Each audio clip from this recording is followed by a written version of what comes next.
how can we make the classrooms a joyful one?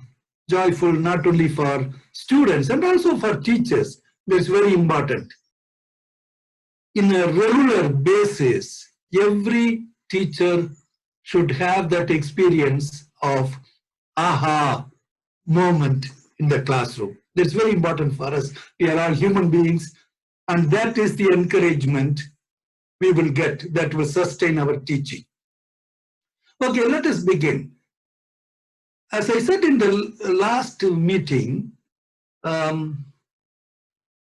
that's why I put that quote once again. That has to be our base for teachers. People don't care how much we have studied, how much we know, until they know how much we care for them. This has to be our base as teachers. Once we have this in us, that we care for our students, whatever their behavior is in the classroom. Real badmas, we don't mind, because we don't mind that kind of behavior at home.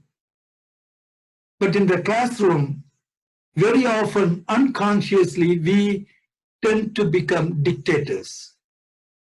We don't care for them. So if they know that we care for them, even when we punish them, they will be with us. They would listen to us. So I would like to have this quote as the base on which we build our teaching career. There are certain things that we have to remember, keep in mind. In the beginning, we have to kind sort of force ourselves, but as the time goes on, it will be a second nature to us. We need not to really worry.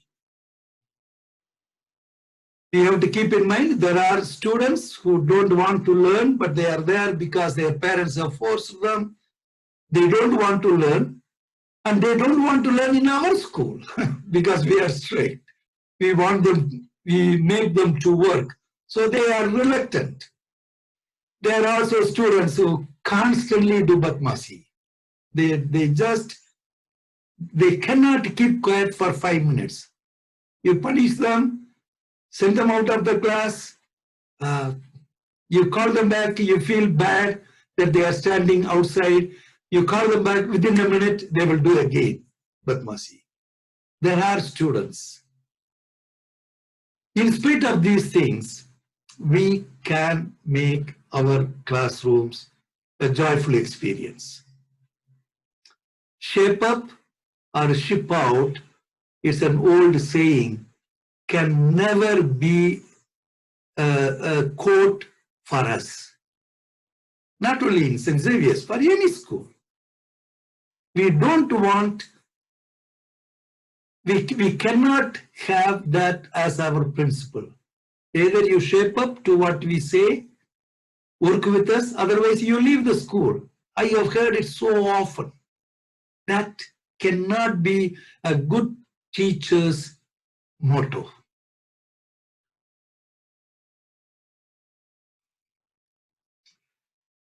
Managing a classroom, it is a difficult job, but it is a very, very essential task if we want to be successful teachers. You see, some schools are graded top schools. What the administration can do is, for example, the principals have only one job description. I hope Father Sam will understand this. Their only job is to make it easy for teachers to teach, for students to learn. This may sound strange, but then you think about that, starting with the fees, the periods, the facilities, everything falls into this. Teachers should teach more effectively, and the students should learn more easily. And that is the only job of the administration. But who makes that to happen? Teachers. That is why teachers are the backbones of any institution, be it a primary school, be it a high school, +2 school, college, university, everywhere. It is what happens inside the classroom that makes a school a successful school or not. So when it comes to managing a classroom, there is nothing better than experience. The experience that we have, we give, we receive, is our best teacher for all the teaching staff. We all know if there are more students, there is more problems. It becomes more difficult to manage, to teach, to make the students work becomes a real burden. That is why these days in the junior school, they have a smaller number. In the middle school and the high school, they have higher number of students. In spite of that, in spite of having, because for various reasons, classrooms, even our school has 40, 45. This may be less than many other schools in the country, but still it's a comparatively bigger number to deal with. But in spite of that, we can make our school experience for our students a joyful one. We have to have certain things within us. We have to have patience. Getting upset, getting angry, I think I said this once before. The joy that the students get in making the teachers angry in the class, it is a real joy for them. And they would narrate it after 25 years if they have a silver jubilee of their reunion. 30 years after getting out of the school, they'll talk about this. Oh God, we used to do this in this teacher's class, in this father's class. You should see how angry he would become. They would recall it. We need patience not to get upset, not let students know that we are upset. Teachers must be very good actors, and we are supposed to be. If we want to be good teachers, we have to learn to act, hide our true feelings in the classroom, tell them sort of lies that what you teach is the most important thing in their life. Another thing that we can do to make our job easier in the classrooms, delegate our tasks, especially the class teachers. There are so many things, writing on the board, the dates. There are small things that the class teachers do. The subjects teachers do, especially the science teachers, math teachers. Delegate it to students. It's also a chance for them to learn, to be responsible. So delegation of our tasks is something that we have to keep in mind.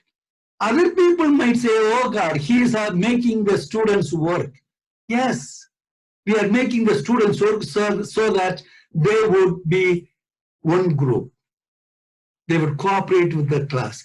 It makes them somebody when you delegate a power.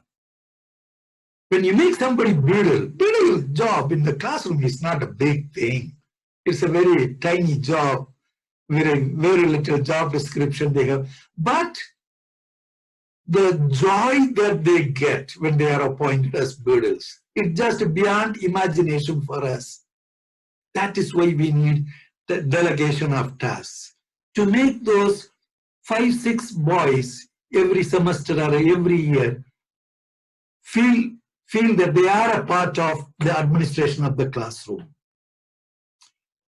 The third thing I would like to really recommend is, let us learn to appreciate when a student does something right.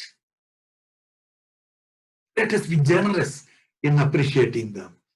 Let us say, well done. If you, for everything, if you say well done, they are going to say, oh, your teacher to Havama, Yosabi Banchaya, Madhulabai China. They will understand. But when a student does something for the class, for the school, in an activity, sports day, MCs, for example, on different occasions, teachers who are in charge must thank them. We should appreciate when they do something, some job well. In a successful school, in a happy classroom, we never give orders. Because students understand, we are also the same. We understand more than what is being said. People understand beyond our words certain things. Students the same. When we give an order to students, they will do what we are telling them to do, but it will always be in their mind, oh God, this teacher talks like he is the boss. He is only a teacher. She is not a headmaster. He is a principal. He is only a teacher. That's what will go on in their mind. Moreover, we as teachers, it is not ordering people, ordering students. They are young, very young, that is true. And in our culture, youngsters are supposed to respect the elders. That is also true. But it is not in our culture that elders should not respect the youngsters. If you respect somebody, you will not give orders. One of the first things in many schools, even in Kathmandu, in our Jesuit schools, what we do is we make a clear kind of understanding with the students on the first day itself. It's a kind of contract. They are the ground rules. These rules depend on the class, depend on the teachers, depend on the students. For example, I have put 3-4 points here, 5 points here as just an example. Number one, in the contract will be, this has to be discussed in the first day. It can be done by every subject teacher. In my class, this is how we are going to behave. Or it can be done by the class teacher for the whole class, for all the periods. However you prefer, this contract can be done. This will solve tremendous amount of problem. Number one, for example, only one person talks at a time. Either the teacher talks or one of the students talk. When that is being done, nobody else talks. So we explain this to them, and the teacher can ask, do we agree? But don't wait for everyone to say, yes, ma'am, or yes, sir, because there will always be somebody who would say no. So as a practical person, what we should do is, we ask, okay, everyone agrees? Okay, everyone agrees. You yourself answer the question, your own question, and go to the next one if you want to just get things done. This may sound, for some people, oh, it is not right, they have not agreed. No, they are students, they cannot understand everything. Majority agrees, we go for it. Another point that we can have in this contract is, students have to get permission before leaving the classroom. They just don't walk out. I have seen in our school, students just get out of the school, a classroom, for either for a restroom or drinking water. Absolutely, that cannot be done. Even if a note comes from the principal or the vice principal, the note has to go to the teacher inside the classroom, not to the students. The school peon go look at the students because he knows the students and ask the boy to come out and give him the slip. That cannot be done in our schools. It has to go to the teacher, and the teacher looks at it, then tells the boy, okay, or the girl, okay, principal is calling you, please go. Or vice principal is calling you, please go. They have to get permission to get out of the classroom. If somebody wants to talk, he or she has to raise the hand, get permission. Teacher has to say yes to the student before they talk. When somebody is talking, nobody interrupts the talk. Even when the teacher is teaching, they can put up the hand, but it depends on the teacher to allow the student to ask the question. Some teachers say, okay, I will stop, topic by topic we will go, I will talk for 10-15 minutes. If you have any question, after 10-15 minutes, you can put up the hand and ask. Some teachers might say, anytime you put up the hand and ask questions. It depends on the teachers, how they feel at home with their teaching. So nobody can interrupt while someone is speaking. Another rule can be respect the classmates properly. They can be friends. There is nothing wrong in calling somebody with their nickname. That's what they do outside the classroom. But inside the classroom, inside the school compound, there are certain principles they have to follow. Certain amount of respect has to be given. Their own classmates, certain respect has to be given to everybody in the compound, be it a sweeper or the principal. It's the same.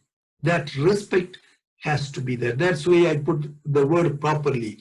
The proper respect has to be given to everybody. So you can add more rules to this, and to each one, majority of the students agree. Then you make it very formal so that they take this seriously. Always make 2-3 copies. I'll tell you why.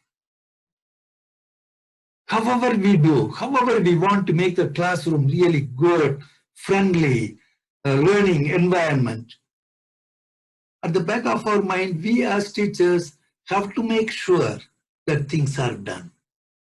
This is not a club. This is a school where the parents work very hard to earn the money to pay the school. It's a basic justice. If the students pay 1,000 rupees per month, they should get more than 1,000 rupees worth of education. It's just purely justice. So let us make 2-3. So in spite of this, there will be some Badmash students. That we have to expect. So you put it on the notice board. After a week, it just disappears. Nobody knows who took it. Even those who took it, even other boys see somebody taking it, they are not going to tell you because they are friends. They will not tell you. If you are a long-term teacher, you would understand better what I am trying to say. So if you have 2-3 copies, the day it disappears and the teacher notices it, you have to tell the class, listen, somebody has taken this away. Don't do this. I have another copy. I am going to put it. It has to remain there. That is why I said we need 2-3 copies of this. So this contract, this understanding solves a lot of problems in the class. The other side of this contract is in some schools, they have students quote. Some students are trained as judges. Some students are trained as wakils, lawyers. And if a student does something wrong, either the student can be punished by the teacher in different ways, we will see later, or the teacher can say, okay, you are going to the court on this particular day, maybe a Friday. And it is, students are trained. The student who is accused by the teacher has to answer the questions in front of the judge. And the judge has guidelines for this thing, this punishment, this thing, that punishment, which makes it fun as well as serious. That is the other side of this contract. If somebody does not follow this contract, he will have to go to court. And the punishment is given, and they have, the judge will have certain punishment for this thing, for this crime, for this fault, this much punishment. It's all written and given. The second thing that I would like, okay, so far any question on this? We have seen 6 slides. Any question? As I said earlier, anytime you can type the question and Mr. Subarna or Mr. Lakshman can always interrupt me and ask me if there is a question. I will be willing to answer them. Okay? So if there is no question, we will proceed. Yes, Father. Yeah.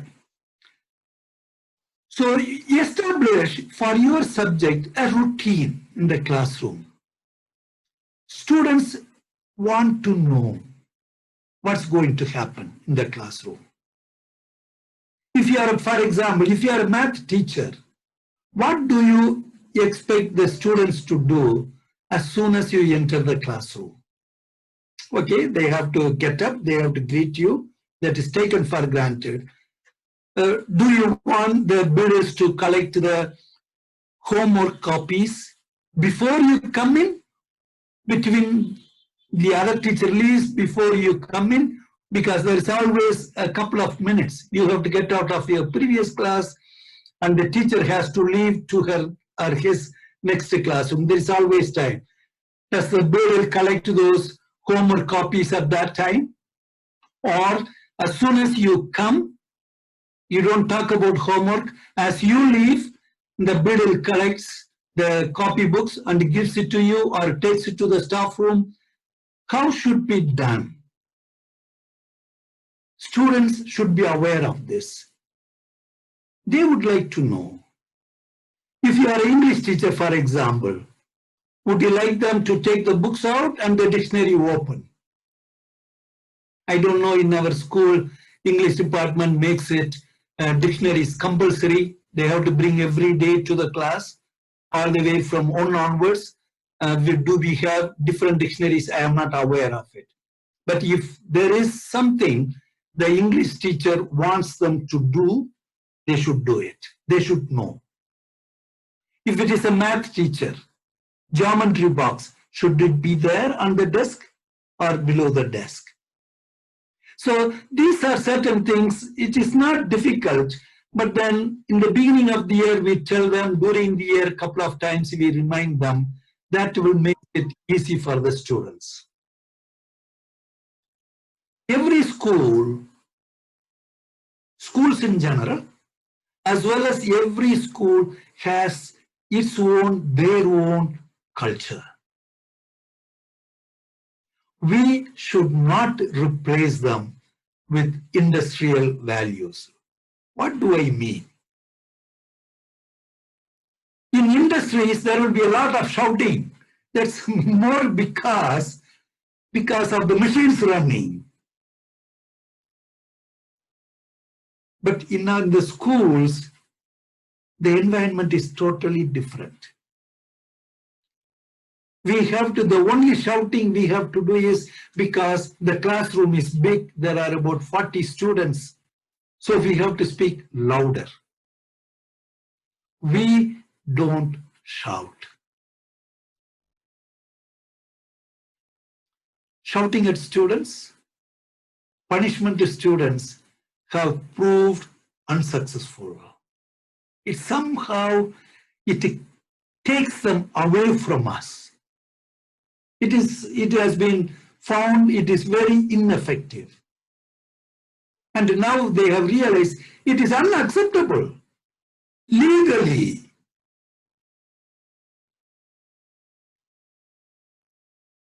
Basically, school culture demands respect. Students have to respect the teachers. We have to teach them. We are not their parents where they need not to respect, because the parents don't respect them, most of the parents. We have to teach them what respect is.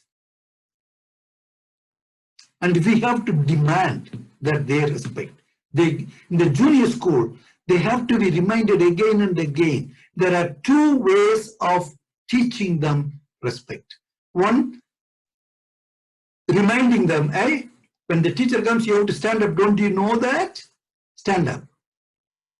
And the second thing is, we, by being a model to them, being a model in respecting them, they learn. So we have to demand, and at the same time we have to show.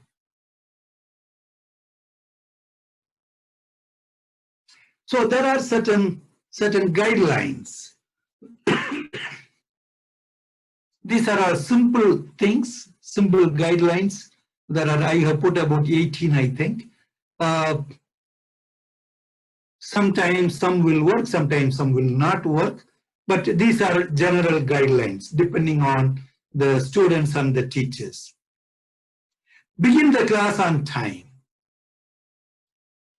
We may teach the students they have to respect us. Ultimately, the respect has to be earned. Just because we are teachers, students are not going to respect us. They may say good morning, that is the least respect they can give. But then respect is much more than just a greeting. Respecting is knowing what is in our mind and students doing that. That is respect, ultimately. So one of the things is by doing what we are supposed to do in the best way. Begin the class on time. We have to be there when the bell rings. We cannot leave the staff room when the bell rings. It is not acceptable. You know, in some schools, what the schools do is, after each break, students do not get into the class. They line up outside the classroom. So the principal knows whether the teacher is there on time or not. They can go into the class only when the teacher comes. That is because some teachers, they are late. They are late. When the bell rings, or normally after the break, there are two bells. One 5 minutes before, telling the students, please move towards your classroom, and they have to line up outside the classroom. When the teacher has to reach there, allow the students to go in. When the second bell rings, they must be seated in the classroom. And talking, once they get into the classroom, talking stops. This is not a dictatorial. Some people might think that, oh God, this is very strict. No, this is how a school should be. This is how the learning begins. That is the first guidelines to begin the class. And the second guideline says, set up procedure to begin your class. Students should know how your class begins.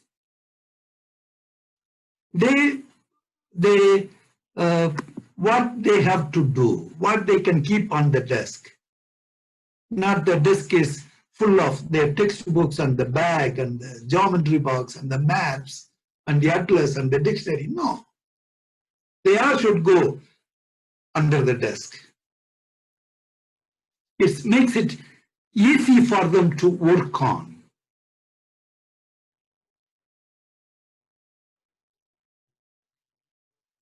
When Father Robbins was teaching in Javalakil, he had his own procedure of beginning the class. Every student had to get a book, novel, any book from the library. And they had to bring that book to his physics class. It may be a novel, but it had to be brought. And first 5 minutes, there will be pin drop silence. He will get in, they will greet him, everyone sits, then he won't even say anything. They all know, they knew, they have to open their book. For 5 minutes, there is pin drop silence, they read. Students knew physics class has begun. It is not a tamasha.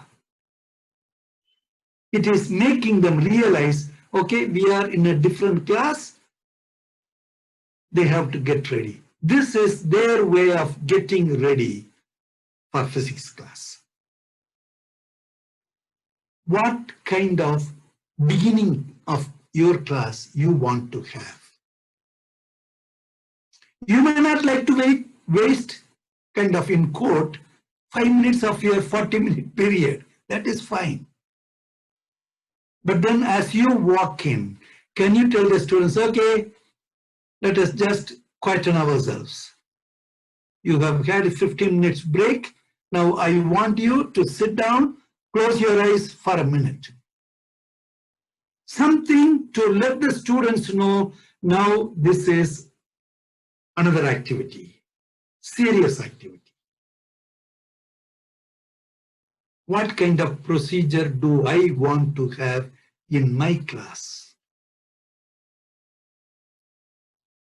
It cannot be the same for class 3 and for class 9. Class 3 students are much more chakchake. What should I have? What would make them to settle down?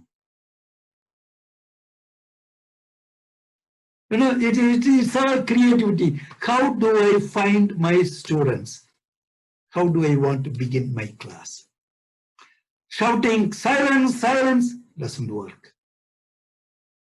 That's not the way. Okay, the third guidelines that I would like to suggest is set a procedure for beginning the class. What happens when the class ends? Do they just run away because the bell has rung? Or there is an order to get out? Does the teacher get out first? Or the students get out and the teacher makes sure every student is out of the classroom during the break? We have to create a procedure.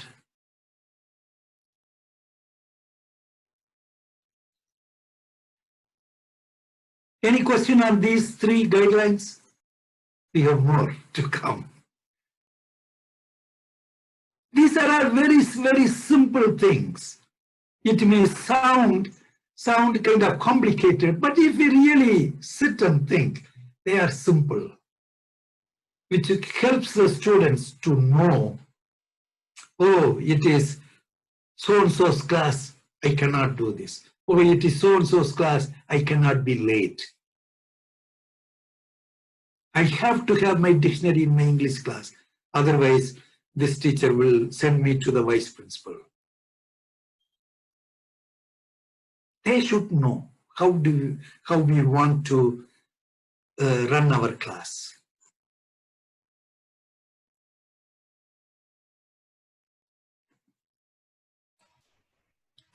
Father, there is a hand raised from. Sure.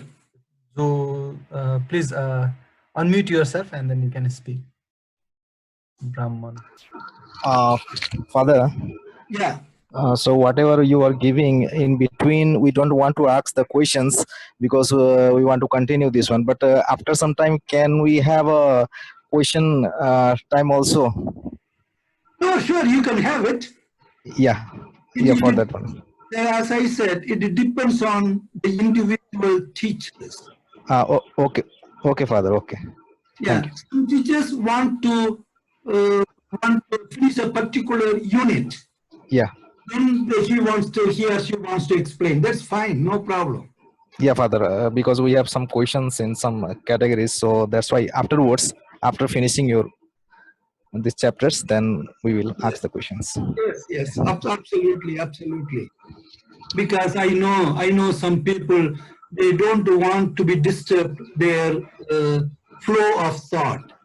They want to continue from step by step. At the end, students can ask.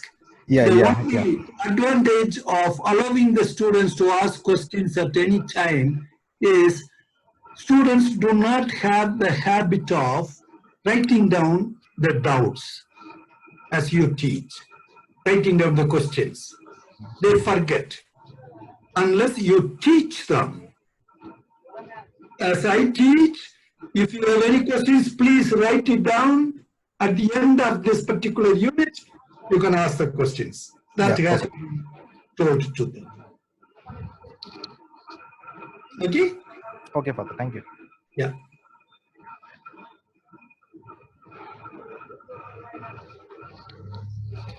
Keep the desks clean. This is more than the desk. Cleanliness, certainly I can say for India, cleanliness is not a value.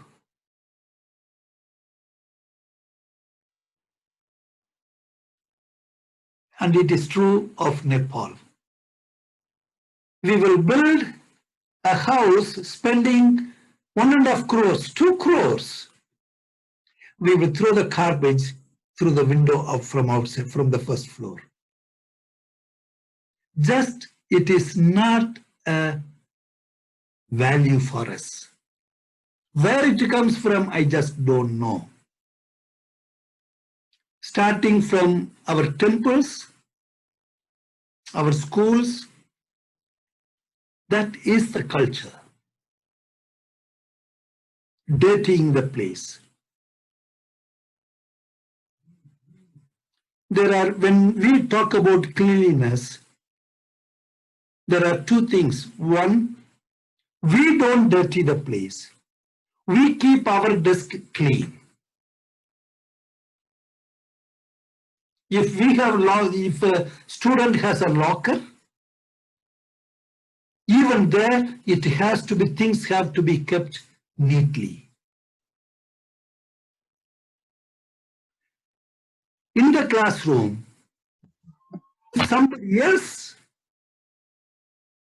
dirties the classroom, can we teach the students to pick up the papers to keep it clean? This is just, it's a value for us.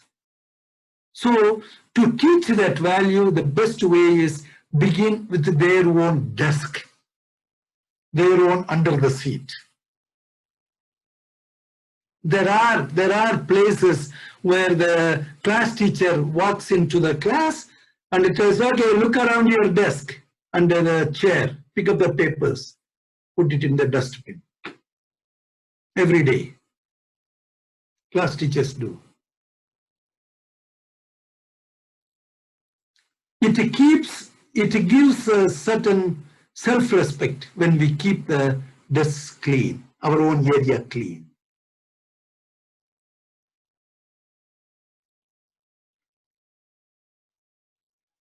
Number 5, you might wonder, keeping the desk clean, how does it help us to manage the classroom?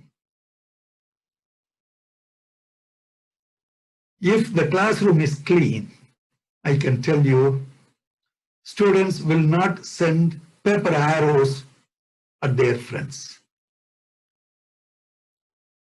There will not be rubber bands flying around the class. In a dirty classroom, that's much more common. You need not worry if the classroom is clean. This part of students sending paper arrows will not happen. That's why this is important thing. Number 5, if some student misbehaves, we have to stop his misbehavior or her misbehavior immediately. You need not to call out the student's name, you need not to shout at him, just stare as you continue to teach, stare at the students. They will stop.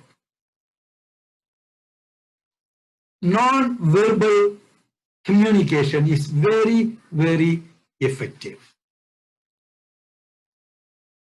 We need not to shout at them. We just look at them as we talk. They see you seeing them. They'll stop. And we cannot, oh, these boys are like this, oh, these girls behave like that, or to waste my energy on them. That is unacceptable in the classroom.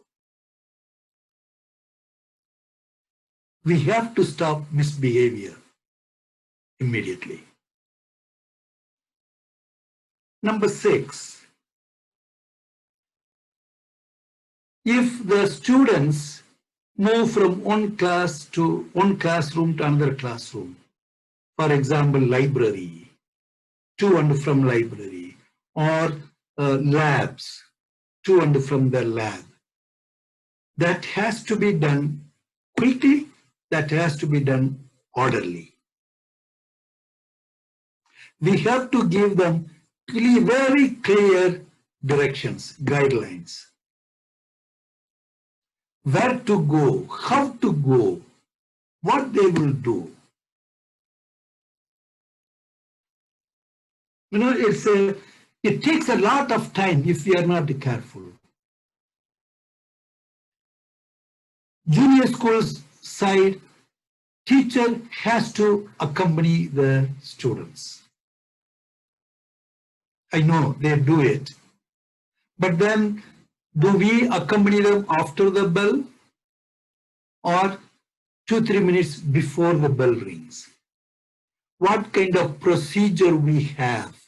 If they are going to the library, do we allow them to read the books till the end of the period or 5 minutes before the librarian or the teacher calls out? They close the books, they take the books to the librarian, or they leave the books where they are supposed to leave and line up. These are all simple part of the procedures that we have to pay attention to. So the transitions must be quick and orderly. We have only 40 minutes class. 40-minute periods. We cannot spend 10-15 minutes just back and forth from the classroom to the library, from the library to the classroom. It's useless. Already we have a short period of 40 minutes.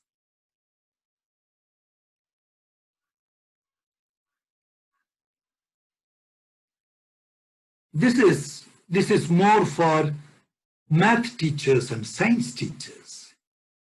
We have to talk to the class, not to the board. Now there are boards, blackboards. Unfortunately, our boards are fixed on the wall. We cannot move the boards. Otherwise, a diagram in science which takes 15 minutes to draw for the teacher,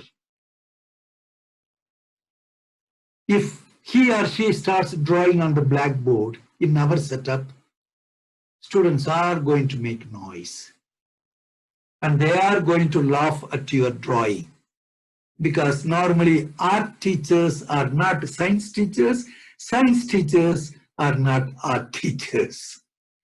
They do the art, they do the drawing, but not to get the appreciation from the students. But then we have our limited resources, the way we have set up our board. Okay, so we have to find a way to talk to the class. Eye contacts are very important for anybody who talks, not only in the classroom, even at home, even in a meeting, anywhere. Eye contacts are very important in communication. We should never keep ourselves busy for a prolonged period of time, showing our back to the students and busy with writing on the board. Especially in the middle classes, classes 4, 5, 6, 7. That somehow students will have a gala time if we do that.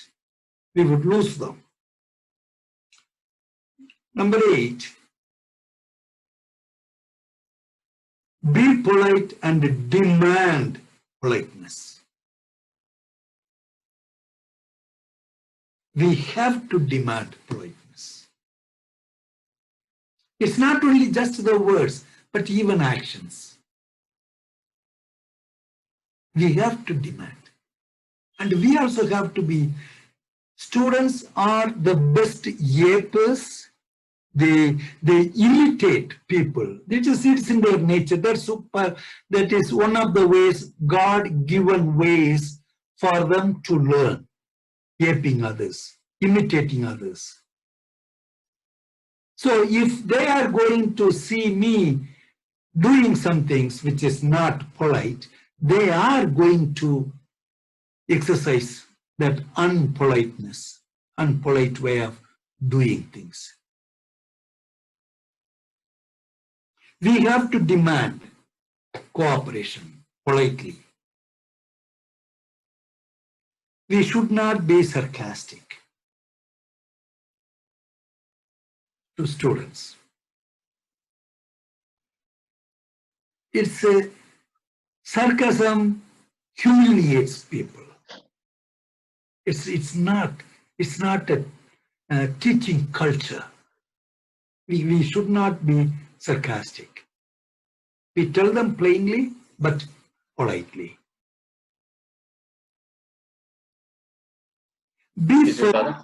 Yeah. Okay, maybe after 9 we can have a number 9. We can have a break, Father, just to remind. Okay. Oh, sorry, it's already 11 o'clock. I will just finish this. Number 9. Be and consistent. We have to tell the students. This we call the 4th law of motion. Every action has a consequence. If they do something well, it has a consequence of being appreciated. If they do something wrong, it has a consequence of a visit to the vice principal. they have to learn. They have to learn not only for school, not only for classroom, but for life. And our schools are supposed to teach them for life, not just for living, to find a job. It is for life. Every action has a consequence. We cannot go back from what we promise them, what we tell them. If you do this next time, I am going to send you to the principal. Lo and behold, the student does it within 3 minutes. Because the student wants to know whether did you mean what you said. And the student ends up saying, okay, this is your last warning. And they will laugh within themselves. How many times your last warning didn't say yaar?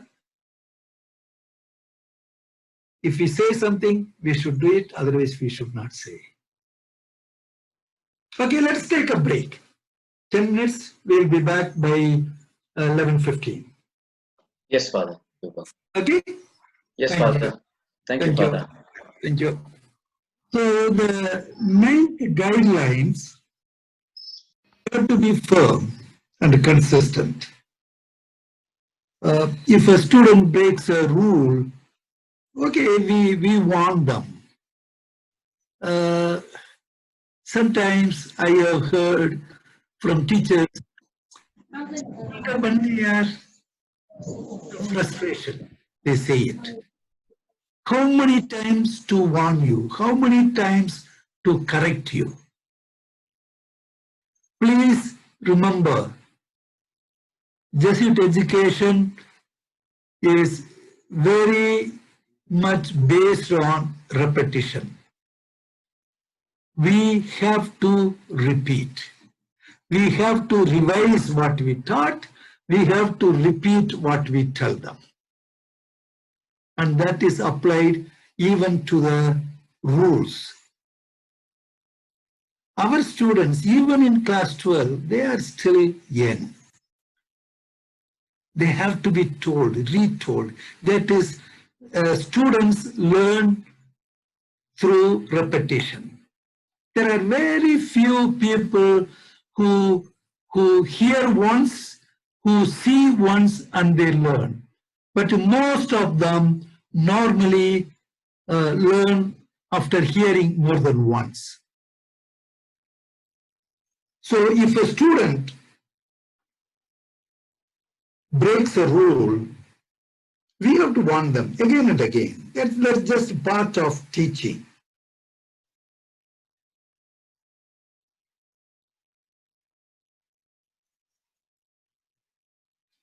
Number 10, let us not threaten our students. Don't take a position you cannot carry out. This may sound strange. We may think that, oh, we never take a position, we never threaten. We do threaten. We do take a position. Let me explain how it happens so frequently in the classroom. As I said earlier, before the break, we tell the students, if you do this again, I will send you to the vice principal. That is taking a position. And that is not, and you yourself will feel bad. God, the girl just 2 times she talked, why did I send her to the vice principal? Now he is going to call the parents, and the parents are going to come. Parents are going to scold the girl when she reaches home. These things come to our mind after we send the student away. So let us not threaten them. Threatening punishment have been found sort of useless. They are found ineffective. Number 11 is be within. Be within the classroom. Move around. Know what is going on. You are in charge of the whole class. You are not just in charge of the front row in the classroom, those 7 students, 6 students. You are not teaching only to the students who are in the front row. You are supposed to carry the whole class along with you in your subject. Only way we can do that is to move around.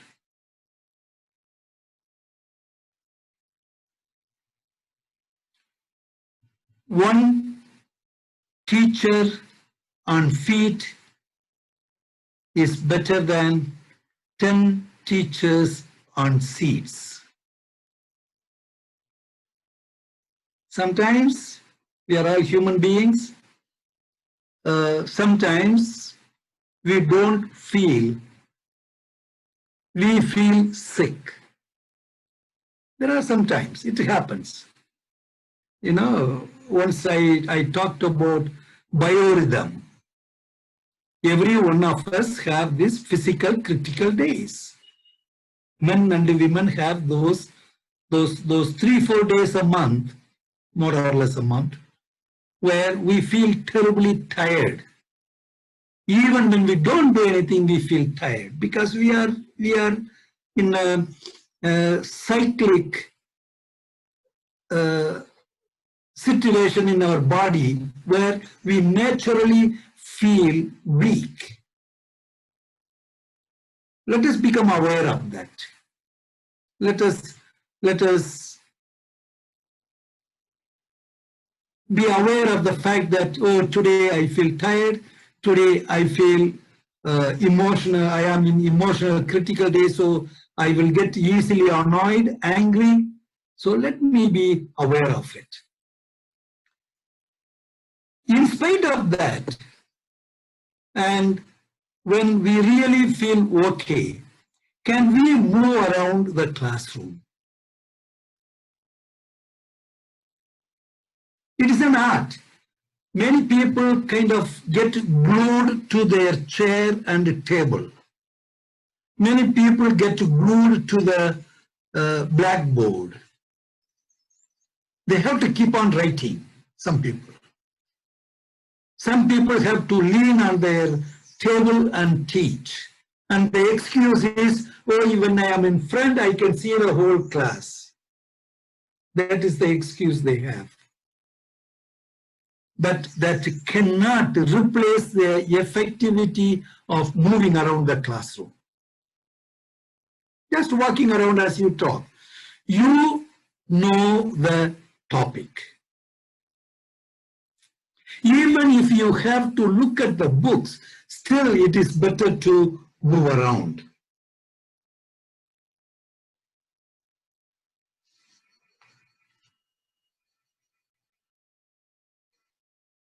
Try to use, number 12, non-verbal signals. Body language is a very, very effective way of communication. Conscious body language and unconscious body language. Unconscious body language, the body moves in a particular way even without our consciousness, because that is what the mind is telling the legs to be in a particular position, hands in a particular position. We are not aware of it. We don't control it. But conscious non-verbal signals have a tremendous impact on students. For example, if a student does some mischief in the class, just looking at the students will make the student stop the badmasi.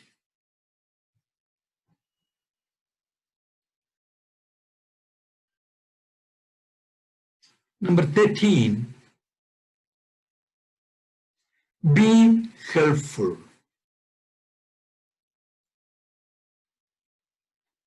We are teachers. We are not policemen. We are teachers. We are supposed to form our students. If we look at the our mission statement in the diary, it does not talk about only intellectual formation, which most of the schools in the world do. There's only a part of our work. We want to take care of their behavior. We want to take care of their emotions. We want to take care of their physical health. That is why our education is all-round education. We have to support them in their best behavior. We have to help them in their self-discipline. They have to know that they learn for their own sake. Good behavior for them will help in the future. This is a formation period. School is a place where they, in spite of their age, where they have to know things, one after the other. Be it math or science or history or geography, they have to learn things for their life. If we can succeed in making the students, they learn whatever they learn for their life, we will not have global warming problem.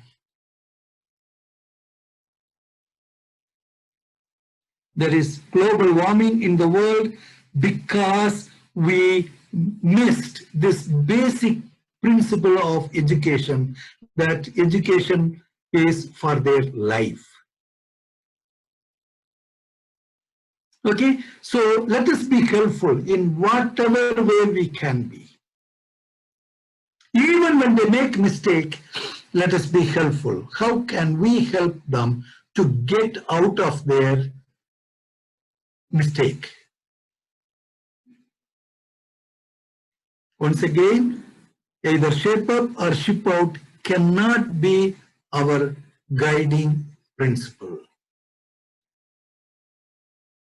Number 14. This is an issue certainly in our school. I have heard it from quite a few teachers during this last 1 year. Corporal punishment.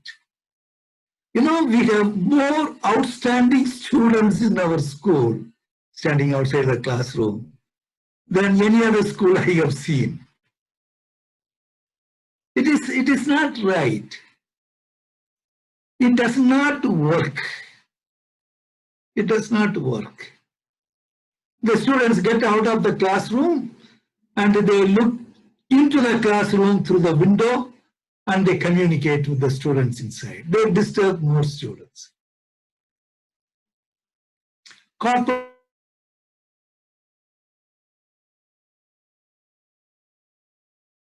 either to the student who got the punishment or the rest of the class.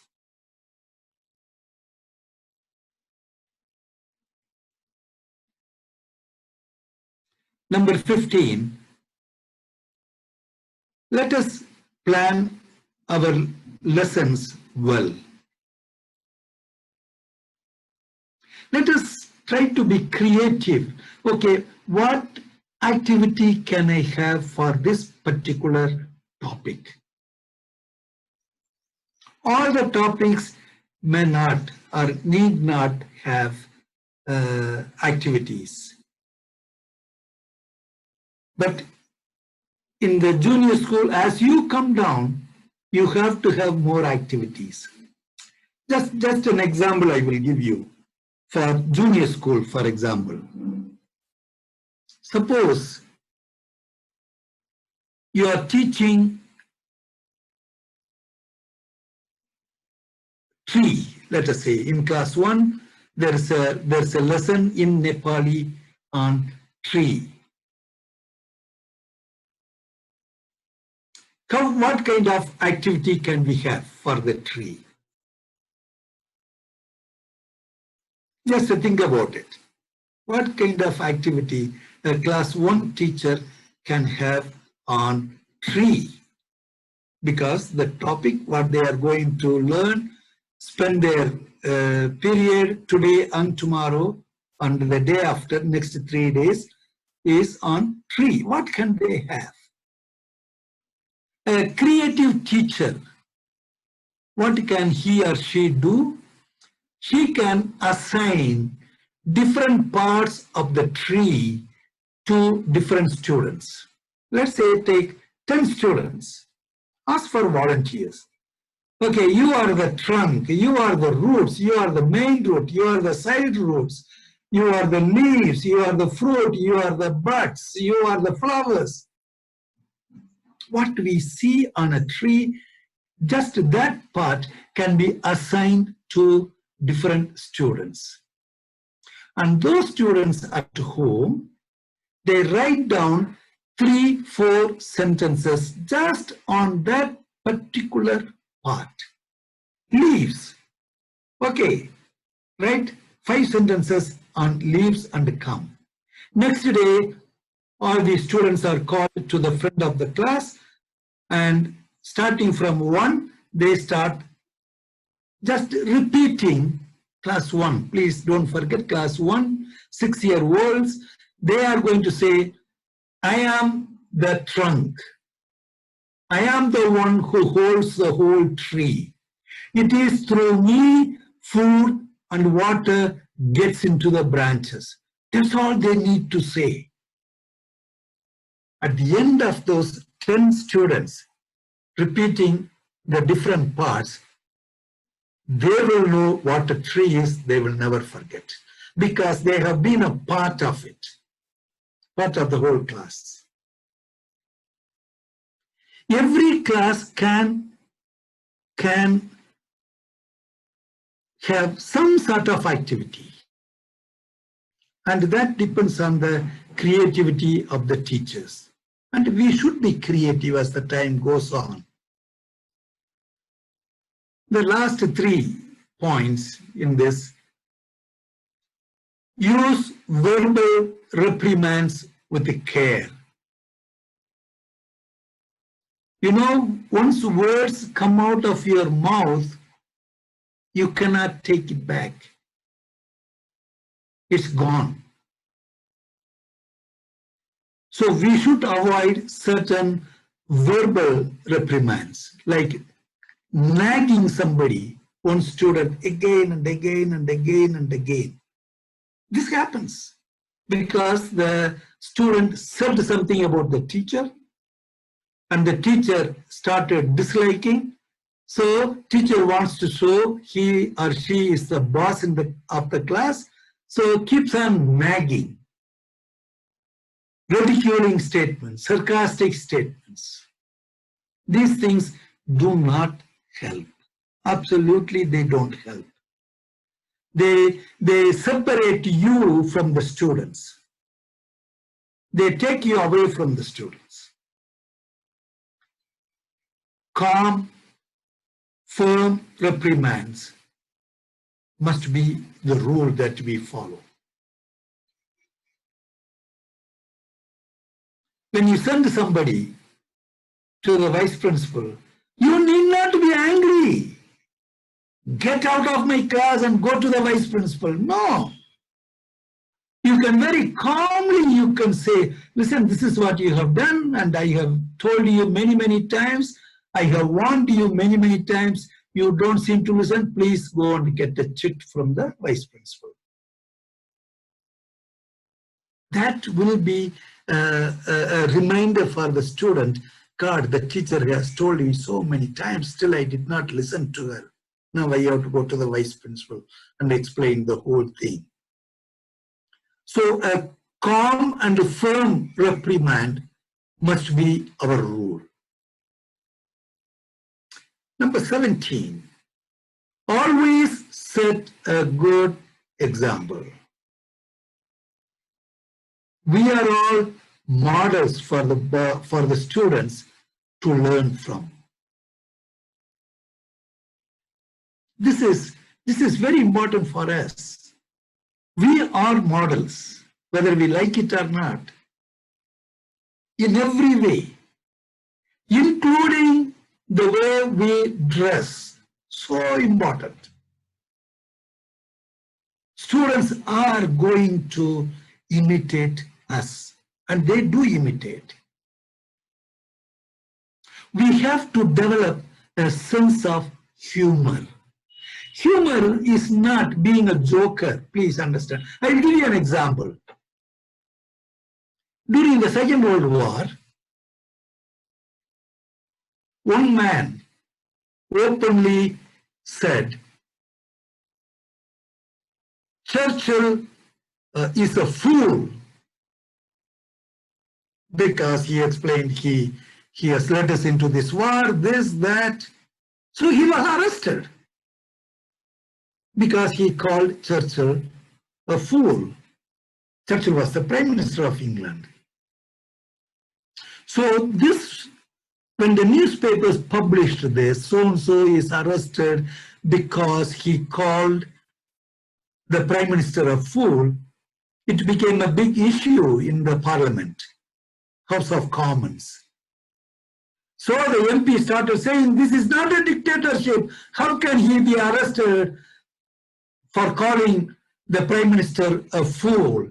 This is not this, that. It was a big commotion in the House of Commons. This is where the humor part comes.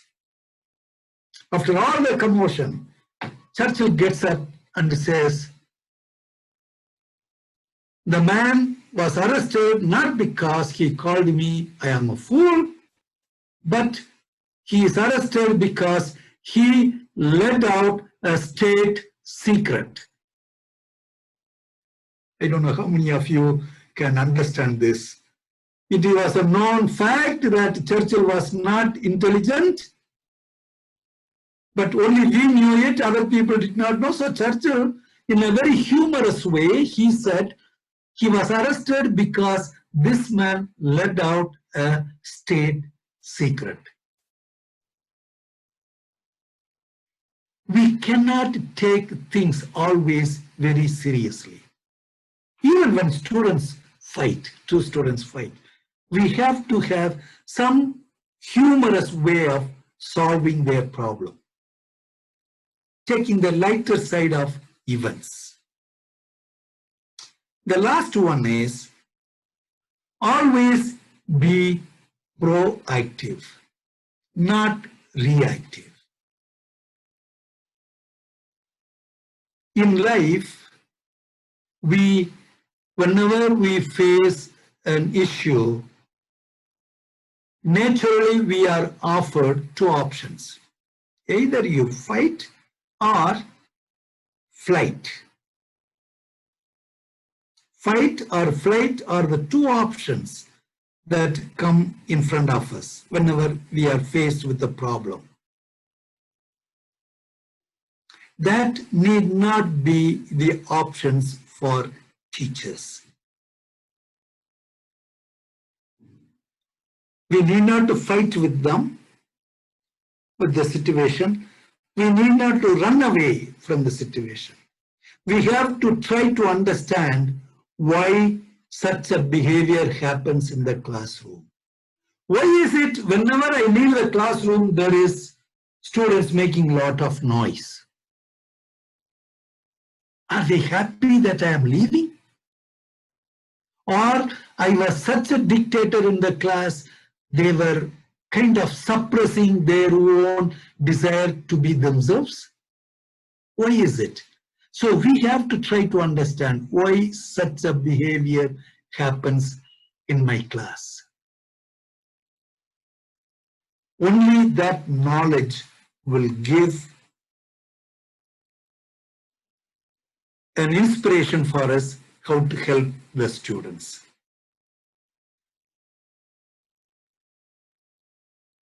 So, classroom management is a process.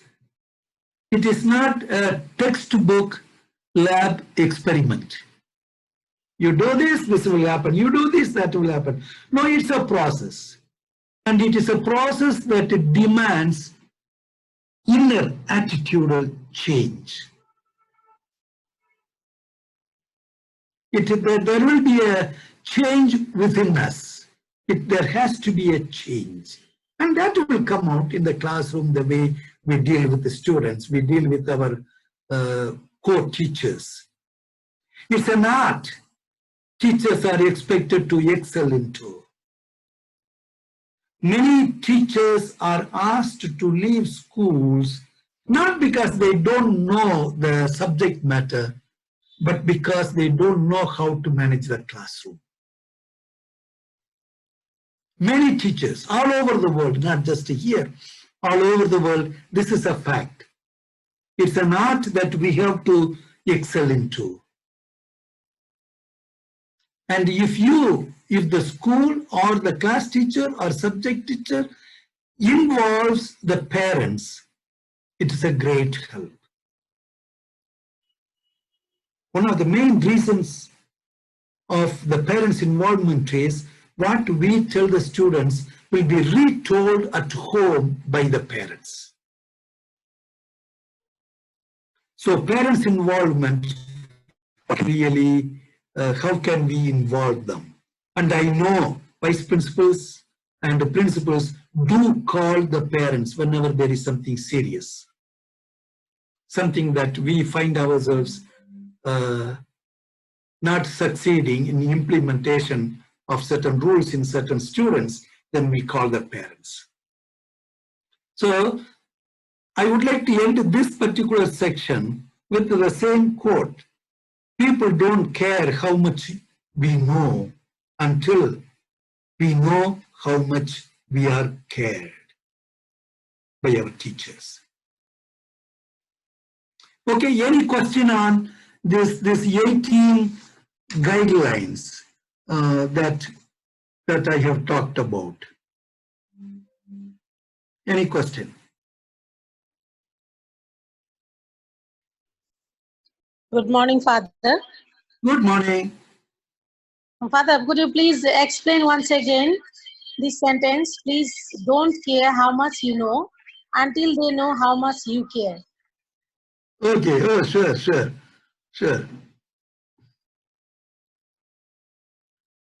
If you think of somebody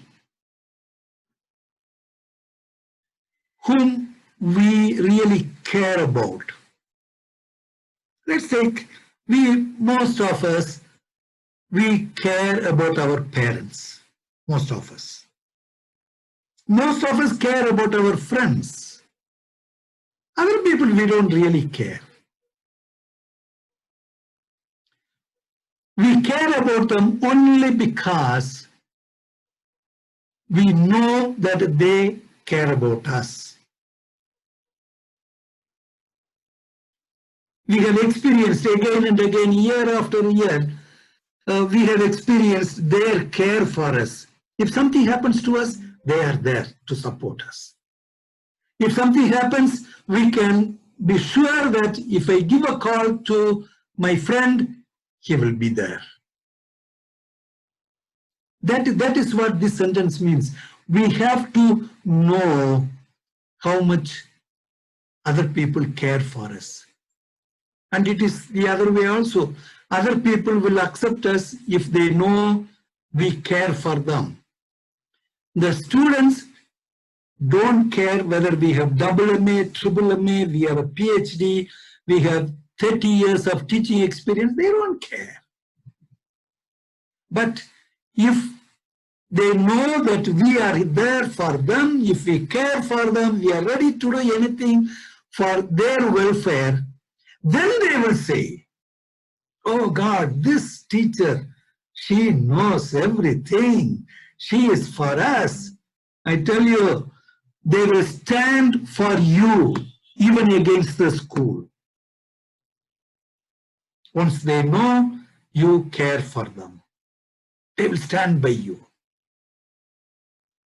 If the school wants to dismiss you, they will make petition. They will tell their parents, no, he's a good teacher, we want him, we want her. They will make a big representation to the administration, to the principal. This is what it means. People don't care how much we know, how much we have learned, until they know how much we care for them. And this has to be the base on which we build our teaching career. We build our life, actually. It's not only for the school, even at home, this is a fact. It's a fact. Okay? Yes, Father. Thank you. Thank you, Father. Welcome. Father, Father, I have a small question. Yes, sure. Father, you accepted that we are Nepali, we have a different, Nepalese people have a different culture, right? So our students also do have a specific learning from the very beginning of their life that if these Nepalese people are not threatened, if they are not informed that if you don't do this, you would be punished. And on this regard, we need to punish students too.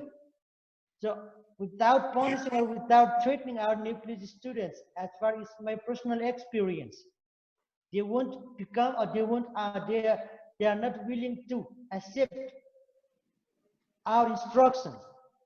That's why, on this regard, can you please elaborate what kind of punishment or threatening we should provide to students, or on the regarding the corporal punishment?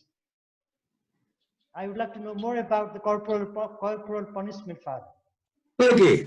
Number one. Yes, Father. For their tuition. They pay for it. Okay. Number two, it is they who are supposed to learn. One way of looking at this, oh, you don't want to learn, don't learn. We will leave you, and the Gadi will proceed. You are left on the platform. That's one attitude. But for us as human beings, as you feel, they have to learn. Because we know their parents work very hard. And we know our jobs depend on their performance. These are our extreme way of looking at students' learning. See, constantly teaching job is counter witnessing. What do I mean by that? We teach something in the school, at home, their parents teach just the opposite. They may not teach opposite of what you teach in biology, okay? That they may not teach. But in the learning process, they do teach. In your class, for example, you say, you tell me the truth whether you copied or not from so-and-so. Because you know, when you check two homeworks, tiptoe it exactly the same. So you call one student, hey, are you telling me a lie? Tell me the truth, who copied from whom? They go back home, they are indirectly taught by their parents to lie.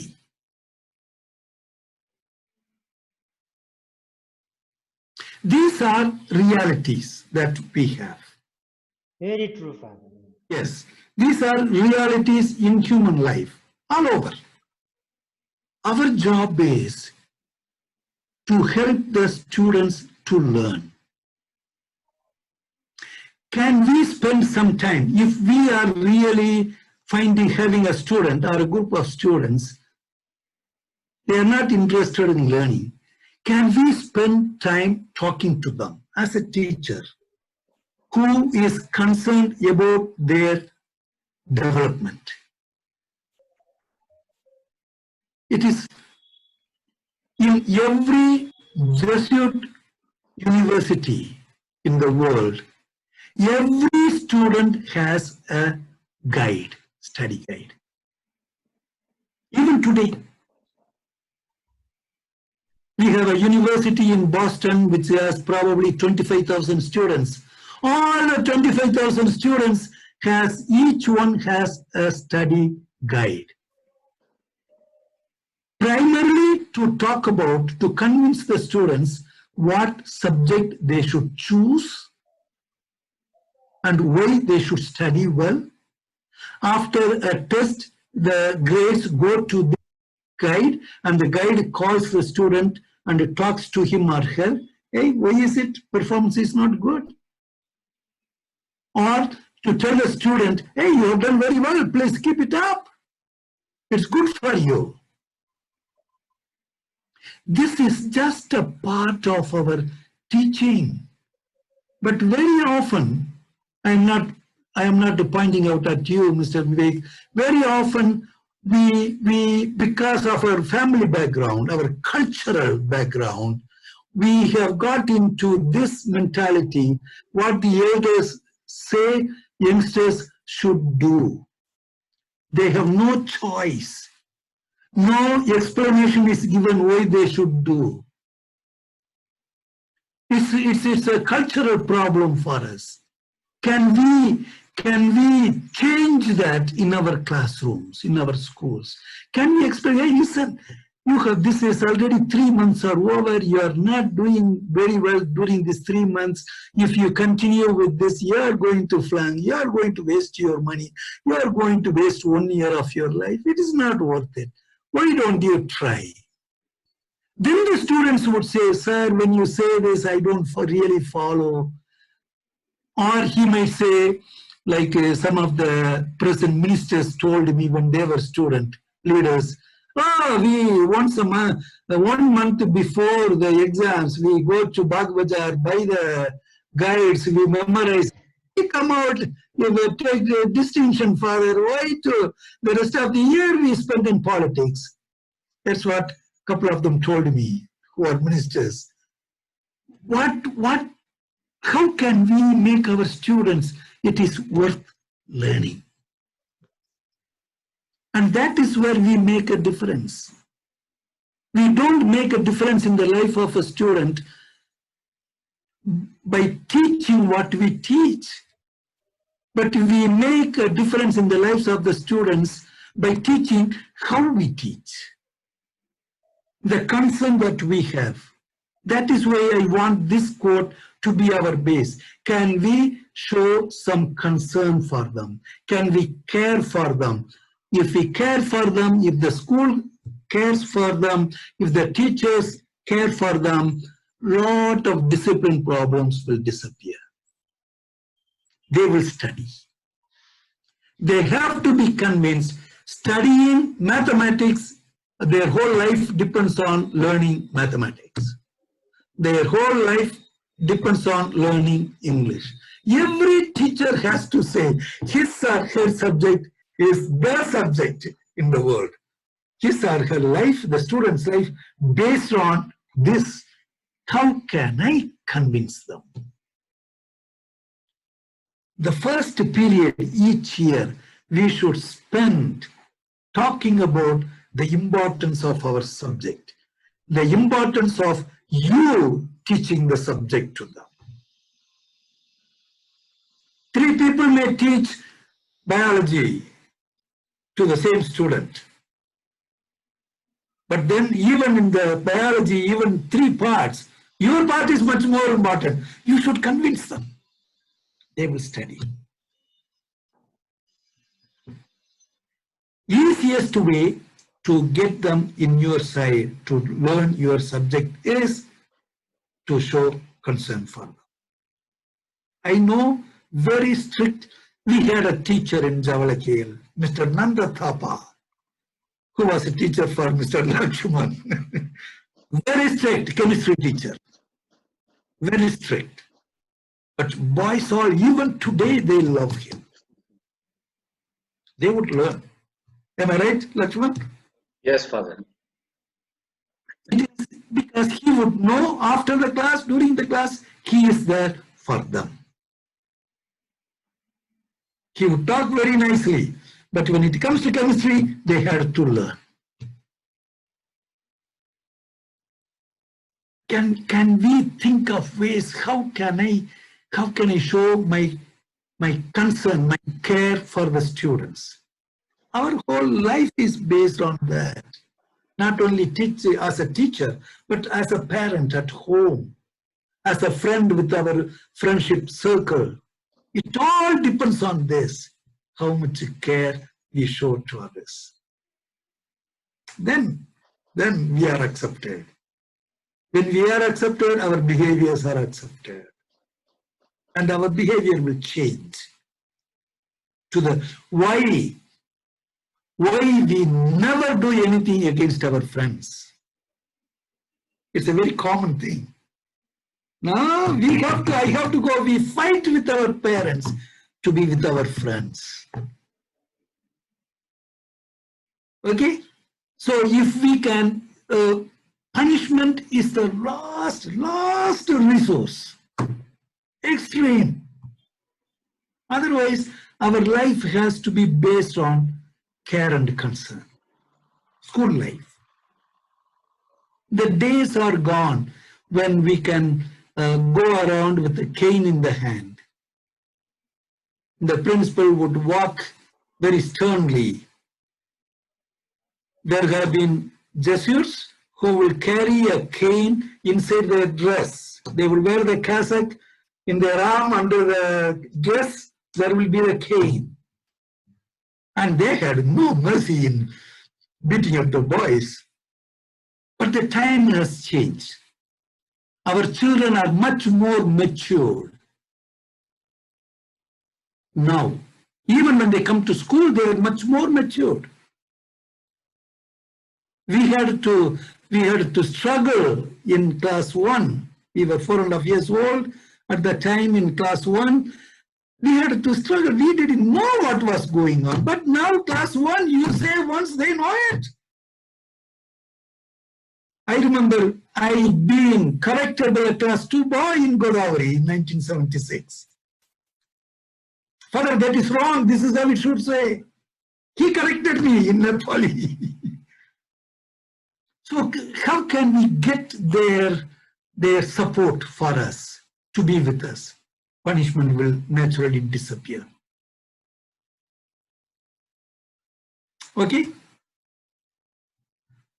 But we can, it is a process. It takes time because we are coming from a culture which is based on certain principles.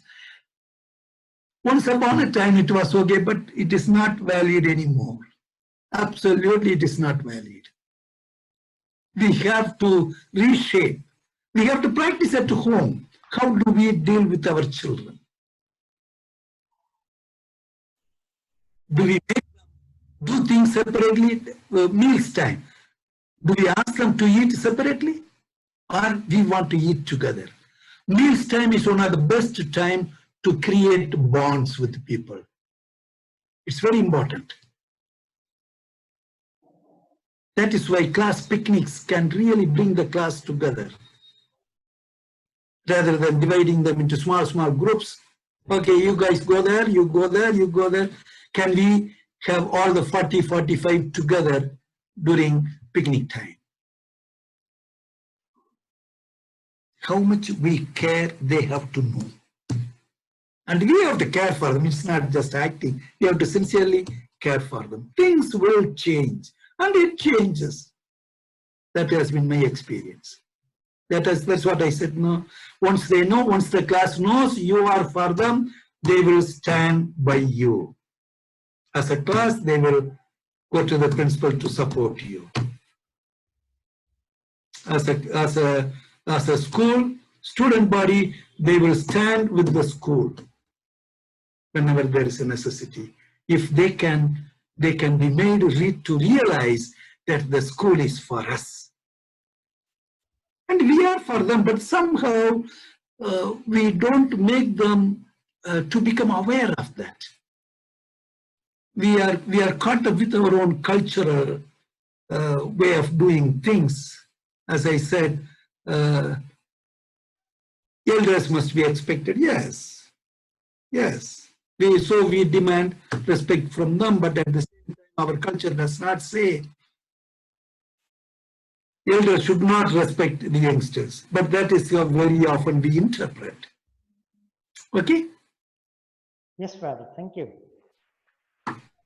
Father, there is a hand raised from Sister Rasmika, Arjun, and Prince. Sister Rasmika, Okay. please you go first. After that, Arjun sir, and then Prince sir. Sure, sure. Okay, good morning, Father. Good morning.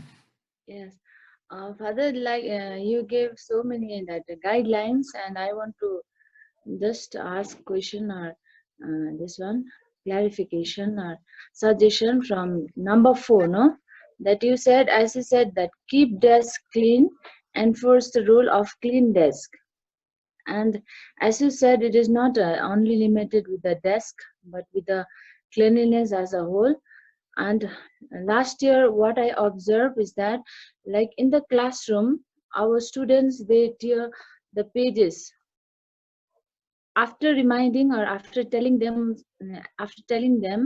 and sister also reminds, like in the assembly, every time or most of the time sister reminds them not to tear the pages and all.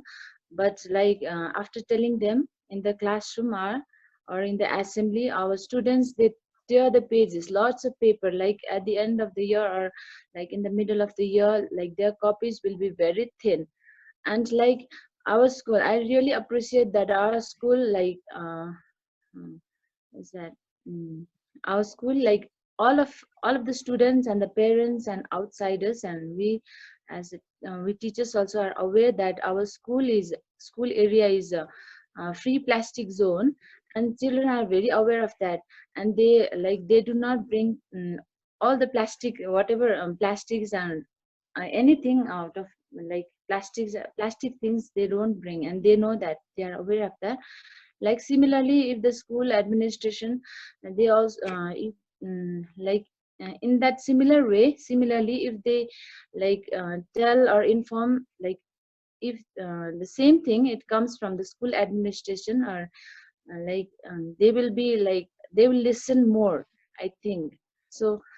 Only that much from my side. So they should not tear the pages from the copybooks. Because at the end of the time or the end of the day, like the paper bin will be full, no, after every day we remind them, but still like they won't listen, or I don't know, like Okay, there are two issues. One, I know teachers tell them, please take a piece of paper.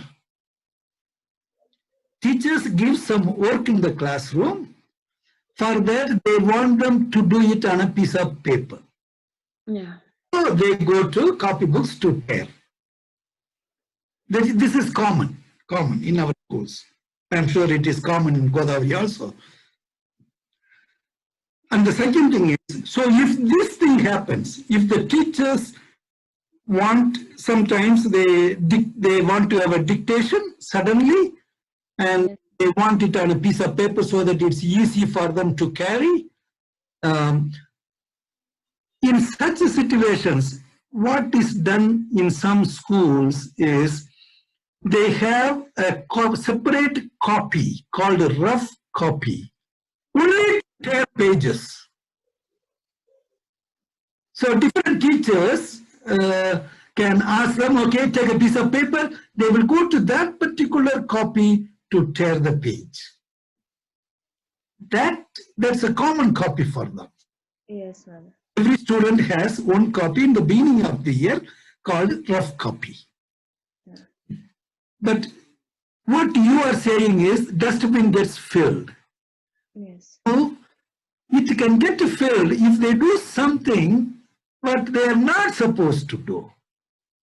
If they are tearing pages, I don't really see why they tear pages except to do some work, what the teachers give, or to make paper planes, airplanes. I mean, I don't see why they tear. Paper airplanes are common. They make the arrow and they do like this, they send out at their friends. That has to be, it's more than tearing the paper, but it is disrupting the class, dirtying the class. That is what we should explain to them, not tearing the pages. But they cannot do inside the classroom. They cannot do inside the compound because it dirties. Yes, Father. Do you follow, Rashmika? Yes, Father, I'm following. Yeah, so it is, they sometimes they are told to tear pages by teachers. That we can have, we should encourage the students, every class, not only class 1, all the way up to 12, to have a rough copy bought in the very beginning of the year, like any other copy. From there, they should bring every day and they should mark it rough copy. From there, they tear the pages for any work. And for games purpose, that has to be told they cannot. This cannot come, this need not to come from the administration, it should come from the class teacher. Subject teachers and the class teachers should have much more interaction. I don't know whether class teachers call for subject teachers meeting once a month or once in a term or once in 2-3 months or not. I don't know, but there should be. And one of the topics the class teacher should ask the subject teachers is, okay, how is it going? Who are doing Badmasi? Is there something that I can do as a class teacher? These things should be discussed. Yes, Father. Okay? Yes, thank you, Father. Welcome. Okay, Arjun sir.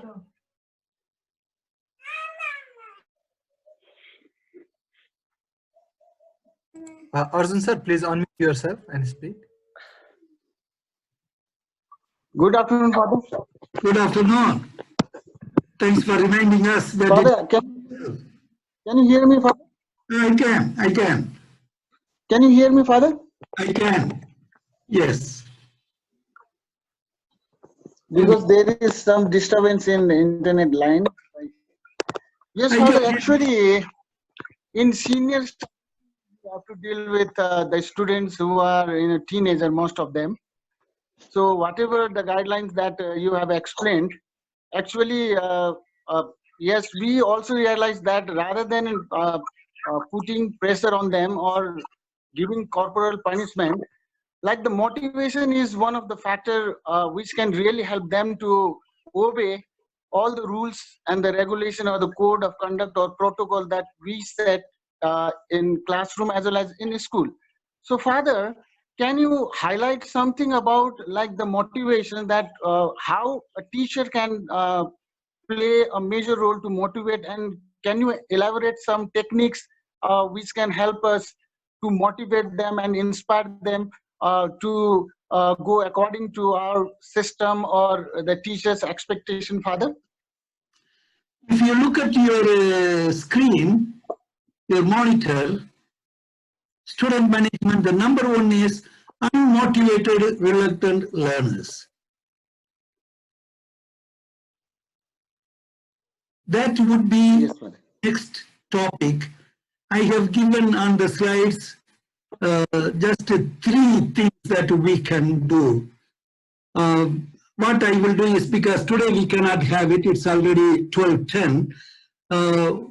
Then I have more time. Next time when we will have 8, 9, 10 ways where how we can motivate them. Because it is not a solution for teenagers. Teenagers are rebellious. They will say no to almost everything what the elders say. So how can we get motivated? So let us see in the next time when we come together. That's what we will begin with. How can we motivate our students in our class, in our subject, in our class. Without physical punishment, without really humiliating them, how can we get them? How can we make them realize that we will do? That will be a topic, a part of the classroom management. Okay? Yes. Yeah. It's the next one. There is somebody else also. Prince. Prince, sir.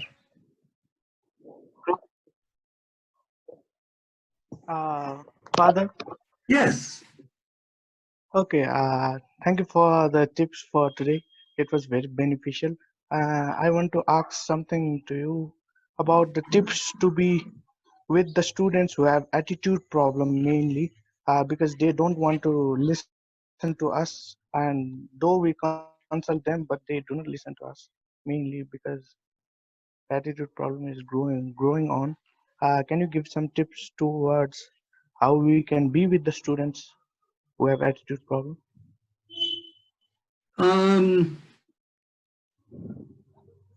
If I understood you correctly, because this is what I hear outside, he has attitudes, they would say about some students or say about some people when they talk.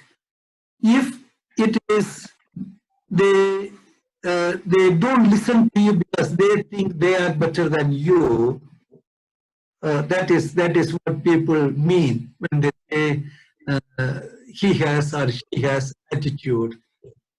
The only thing is we cannot do like dealing with other children because that is their attitude is their base. With that attitude kind of issue with the teachers, they have to be told very clearly, very firmly that they are students.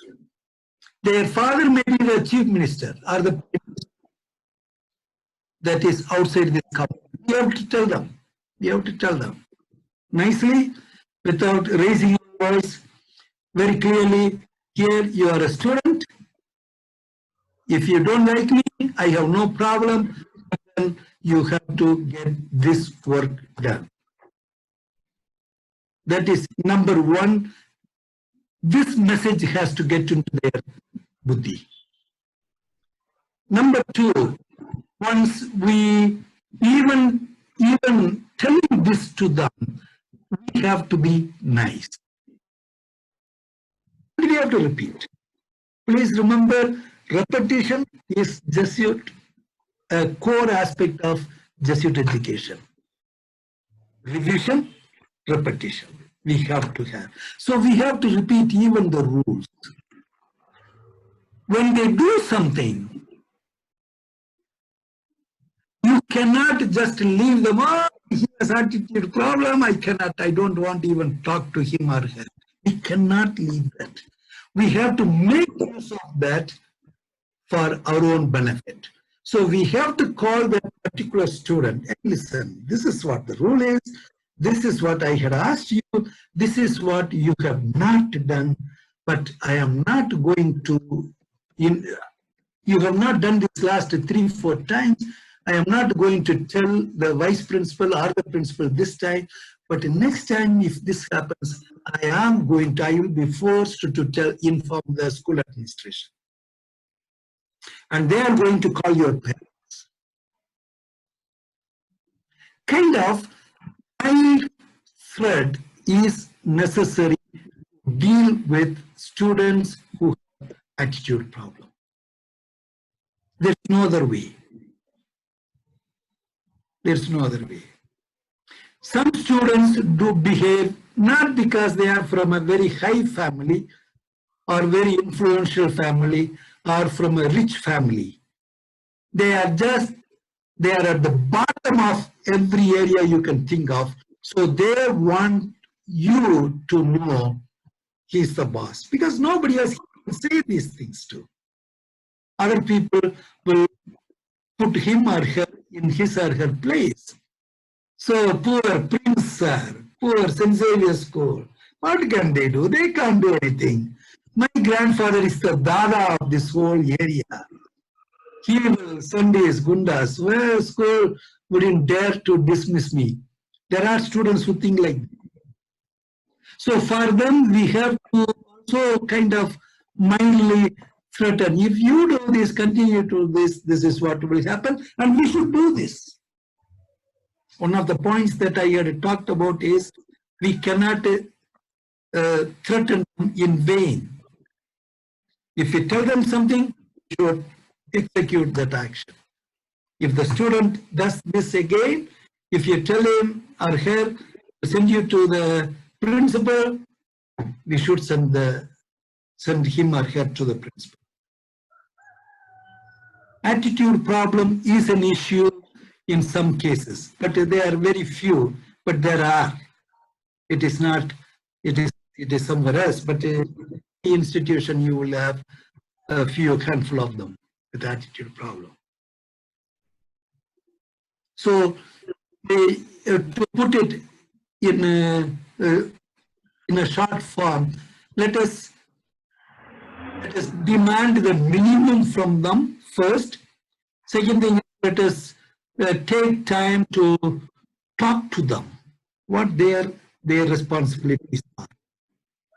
And the third step we can take is when they don't listen to these two things, then we will imply a school rule, informing the vice principal, the principal, or the parents. Such students' parents are normally unapproachable. So if they inform the school, school will take care of it. Okay? Okay, thank you, Father. Thank you, Father. Welcome. Welcome. Okay. Father, we are beyond time, so probably we will stop here. Yes. If there are questions, other questions, I'm sure you can share it with us, and so that we can start with the questions next webinar also. And yes, if you have questions regarding the things that we went through today, sure you can write to us, and we can start with the question in the next webinar. And so I would like Radhika ma'am, तपाईबाट दुई चार शब्द यो board of thanks गरिदिनु हुन आग्रह गर्दछु. Radhika ma'am. Okay, धन्यवाद Lakshmi sir. Where are you? हजुर father नमस्ते. Namaste. गुरु ज्ञान सँगै लड्छन्, उज्यालो दिन पार्दछन्, गुरु ढुङ्गा सँगै खेल्छन्, अनि माटो बनाउँछन्. समादरणीय फादर लरेन्स, उपस्थित सम्पूर्ण फादर सिस्टर, त्यस्तै देउनिया सडकबारीबाट जोडिनु भएका हाम्रा सम्पूर्ण शिक्षक साथीहरू र दिनरात खटिनु भइरहेका हाम्रा साथीहरू, सम्पूर्ण साथीहरूमा र आजको यस वेबिनारमा जोडिनु भएका सम्पूर्ण साथीहरूमा म हृदयदेखि नै नमस्कार टक्राउन चाहन्छु. यस्तो सङ्कटको समयमा निरन्तर आफ्नो अमूल्य समयलाई खर्चेर आजको विश्वव्यापीकरणको आधुनिक शिक्षा दिनको लागि हामीलाई निरन्तर ज्ञान दिइरहनु भएका फादरलाई म आफ्नो व्यक्तिगत एवं विद्यालयको तर्फबाट आभार व्यक्त गर्न चाहन्छु. वास्तवमा असल शिक्षक बन्न सजिलो छैन, त्यसैमा जेजुएट सिस्टमको शिक्षक बन्नु झनै गाह्रो छ. हामीले कति पढेका छौं, जानेका छौं, त्यसले कुनै अर्थ राख्दैन जबसम्म हामीले उनीहरूलाई कति केयर गर्न वा दक्ष बनाउन सकेका छौं, त्यसको नतिजा प्रकाशन हुँदैन. विभिन्न किसिमका क्षमता भएका विद्यार्थीहरूलाई कसरी उत्साहजनक शिक्षा, आहा एजुकेसन दिन सक्छौं, सक्सेसफुल ह्याप्पी क्लास दिन सक्छौं, त्यसको बारेमा हामीलाई फादरले धेरै भन्दा धेरै ज्ञान दिनुभयो. यसको लागि हामीले कतिसम्म हासिल गर्न सक्यौं ज्ञान त्यो अवश्य पनि हामीले कक्षा कोठामा विद्यार्थीहरूको सामु कसरी प्रयोग गर्न सक्छौं त्यसले नै देखाउनेछ भन्ने मैले महसुस गरेकी छु। आजको वास्तवमा भन्यो भने सक्सेसफुल क्लास भन्ने विषयमा नकारात्मक एजुकेसन शिक्षालाई कुल्चेर सकारात्मक शिक्षामा जानका लागि दिनुभएका मार्गदर्शन अत्यन्तै उपयोगी छन्। यसको लागि हामी सम्पूर्ण शिक्षक वास्तवमा हृदयदेखि नै यहाँलाई धन्यवाद दिन चाहन्छौं, टक्राउन चाहन्छौं। फादर, हजुरले विश्वमा चलिआएको आधुनिक शिक्षालाई मनोवैज्ञानिक च्यालेन्जहरूलाई ध्यानमा राख्दै कसरी पूरा गर्न सकिन्छ भन्ने कुरामा यहाँले दिनुभएका जति पनि बुँदाहरू छन् यी अवश्य एकदमै अरूले दिने भन्दा कतै पनि हामीले खोजेर नपाउने किसिमका छन् र यसलाई हामीले बढाई चढाई गरेका होइनौँ। वास्तवमा मैले त्यही महसुस गरेकी छु।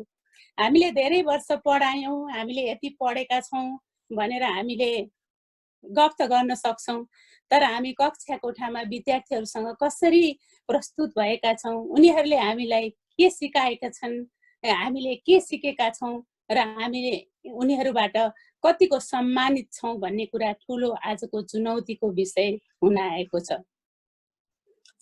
वास्तवमा जेजेट सिस्टममा आफू शिक्षक हुन पाएकोमा हामी पनि गर्व गर्छौं, किनकि अरूले भन्दा धेरै ज्ञान हामीले पाएका छौं र हामीले सकेसम्म दिनरात खटिरहेका छौं। त्यसैले किप डेस्क क्लिन भन्ने आजको जुन फादरको भनाइ थियो त्यो कुरालाई मैले एउटा भावनात्मक किसिमले बुझे जस्तो मलाई लाग्छ। यसलाई दमनात्मक शिक्षा नभएर स्वीकारात्मक शिक्षामा हामी जानुपर्छ। हामीले पनि हाम्रा पुराना शिक्षा नीतिहरूलाई डेस्कबाट हटाउँदै अझै आधुनिक शिक्षातिर नयाँ शिक्षा नीतितर्फको सिकाइको खोजीमा हामी जानुपर्छ भन्ने मैले बुझेँ। वास्तवमा हामी पनि लेक्चर मेथडमा थियौँ होला, कति आफ्नै मेथडमा थियौँ होला र यहाँ आएर फादरका कुराहरूबाट हामीले आफूलाई पनि दिनरात सक्षम बनाउनको लागि मेहनत गर्नुपर्छ, ज्ञान गुणका यी सिपका कुराहरू सिक्नुपर्छ। तब मात्र हामी वास्तवमा उमेरले मात्रै हामी होइन, शिक्षाले नै हामी पाएको हुनुपर्छ भन्ने कुरा मैले महसुस गरेँ। धन्यवाद फादर, हजुरले 2 घण्टासम्म निरन्तर हामीलाई एकदमै इनर्जेटिक किसिमले कक्षा लिनुभयो। यसमा कुनै हामीलाई निद्रा लाग्ने, हामीलाई क्लास छोड्न मन लाग्ने कुनै मैले महसुस गरिनँ फादर। त्यसैले यो लर्निङ भनेको learning is a life long process भनेर त्यसै भनिएको होइन रहेछ जस्तो मैले महसुस गरेँ फादर आजको क्लासमा। त्यसैले शिक्षक यस्तो व्यक्ति हो जो आफू जल्दै सिक्दै बल्दै सकिन्छ। त्यस्तै हामीले पनि फादर यसरी जेजुएट फादरहरूको सिस्टमको विद्यालयमा बस्दा यहाँहरूको छत्र छायामा रहँदा दिनरात हामीले पनि खटिरहँदा एउटा सुरक्षाको महसुस गरौँ र सही शिक्षा दिन सकौँ भन्दै फादरले यसरी हामीलाई धेरै धेरै बुँदाहरू छन् जुन व्यक्त गर्नै सकिँदैन। फादर धेरै धेरै धन्यवाद भन्दै सम्पूर्ण साथीहरूमा फेरि पुनः एकपटक विद्यालयको तर्फबाट र मेरो व्यक्तिगत तर्फबाट फादरलाई फेरि आभार व्यक्त गर्दै अझै पनि विश्वव्यापी नवीन शिक्षा पद्धतिमा आकर्षित हुँदै जान सकौँ भन्दै आफ्ना 2-4 शब्दहरू आभारका शब्दहरू यही व्यक्त गर्न चाहन्छु। धन्यवाद father. Thank you. Thank you.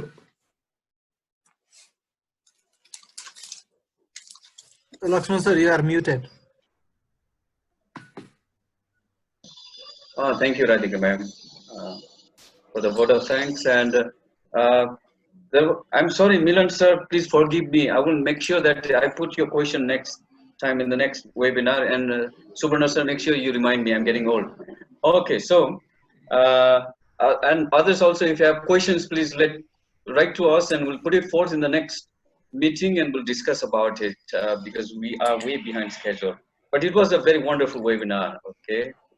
Those who have experienced a lot, long-time teachers, it's something to look back into and, reflect on it. Whereas for the new ones, it is something, you have to really look into and put it into practice, so that it is a part of our teaching. It is part of our life. It's our life. Okay. So with that, to end now, finally, Father, Principal, Father Samuel. Thank you, Lakshman sir and Radhika ma'am, for a vote of thanks. All the hosts of this webinar, Suvarna sir. And also thank you for Father Lawrence once again for this really, really important topic and the discussion and the knowledge that you have given us. And I'd like to also thank the Sarai people who have joined today. So we will have this, continue this in the coming days. In next Sunday also, we will have this same webinar of Father Lawrence continuing. If there is some problem, if we are not having that, let you know about this webinar. So once again, thank you all the teachers for being here and giving your time and be better teachers in coming days. Thank you.